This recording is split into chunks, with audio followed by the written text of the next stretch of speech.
ओम नमः शिवाय। शिव महापुराण वायव्य संहिता उत्तरार्ध अध्याय 27 अग्नि कृत्य विधान। उपमन्यु बोल्या, हे श्री कृष्ण, हवे हूँ आपने अग्नि कार्य कहूँ छूँ। अग्नि कृत्यनो कुंड, સ્થંડિલ, વેદી, લોઢાનું પાત્ર અથવા માટીના પાત્રમાં કામ કરવું જોઈએ. એમાં વિધિપૂર્વક અગ્નિ સ્થાપન કરવું જોઈએ. પછી શિવ પૂજન કરીને હવન કરવાનો આરંભ કરવો. કુંડને તો પહેલાં કહ્યા પ્રમાણે જ બનાવવો. એ કુંડની ચારે બાજુએ મેખલા હોવી જોઈએ. પીપળાના પત્તાની આકારની અથવા હાથીના હોઠના આકારની કુંડની યોની રચના કરવી. પછી કુંડને માટી અને ગોબરથી લીપવો. પાત્રોને માંજી નાખવા, અગ્નિમાં તપાવવા. જે વેદોક્ત સૂત્ર પ્રમાણે હવન કરવાનો હોય તેને કુંડમાં લખવું. પછી પુષ્પો નાખવા. અગ્નિદેવના આસનની ભાવના કરવી. પૂજાને માટે તેમજ હવનને માટે સર્વ સામગ્રી સિદ્ધ કરી રાખવી.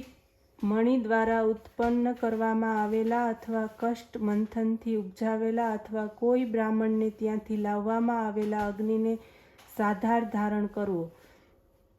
કુંડનું 3 વાર તેનું પરિભ્રમણ કરીને અગ્નિનો બીજ મંત્ર બોલતા યોનિ માર્ગ તરફથી કુંડમાં અગ્નિનું સ્થાપન કરવું. મંત્ર જ્ઞાતા આચાર્ય અગન્યા ધ્યાનપૂર્વક આજય સંસ્કાર સુધી મૂળ દ્વારા કાર્ય કરવું. પછી દક્ષિણથી તરફ શિવ પૂજન કરીને મંત્રન્યાસ વગેરે કરીને ધૃતમાં ધેનુ મુદ્રાનું પ્રદર્શન કરવું.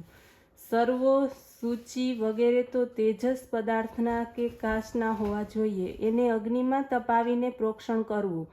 સંસ્કારની સિદ્ધિના નિમિત્તે 7 મંત્રો દ્વારા હોમ કરવો.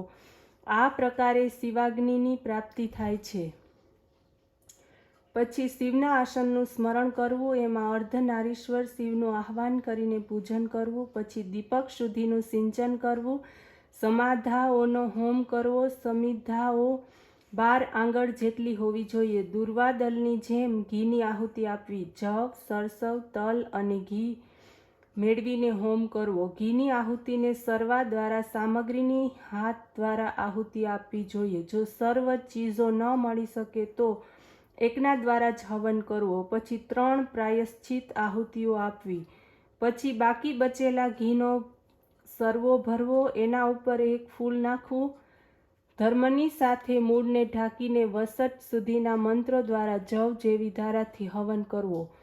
પછી વિસર્જન કરવું. અગ્નિનું રક્ષણ કરવું. પછી અગ્નિમાં આસનની કલ્પના કરીને પ્રથમની જેમ આહ્વાન કરવું.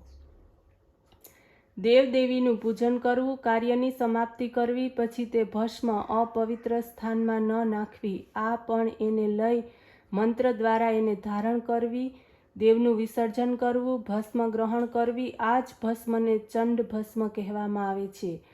અગ્નિકૃત્ય સમાપ્ત કરીને શિવશાસ્ત્ર પ્રમાણે બલિકર્મ કરવું. વિદ્યાચન કંથાસ્થન કરીને મંડળને લીપી લેવું. વિદ્યાને સ્થાપિત કરવી. પુષ્પાદિથી ક્રમશઃ એની પૂજા કરવી. પછી વિદ્યાની સામે ગુરુમંડળની રચના કરીને એના ઉપર સુંદર આસન બિછાવી ફૂલ વગેરેથી ગુરુપૂજન કરવું. એ પછી પૂજનીય વ્યક્તિઓનું પૂજન કરવું જોઈએ. પછી નિર્ધન વ્યક્તિઓને ભોજન આપવું. એ પછી સ્વયં ભોજન કરવું. હવિષ્યાન્નનું ભોજન થાય તે પણ દેવની નિવેદિત પ્રસાદ છે. પછી આચમન કરવું. શિવ ધ્યાન કરવું. અંતઃકરણમાં મૂળ મંત્રનો જપ કરવો. ઓમ નમઃ શિવાય.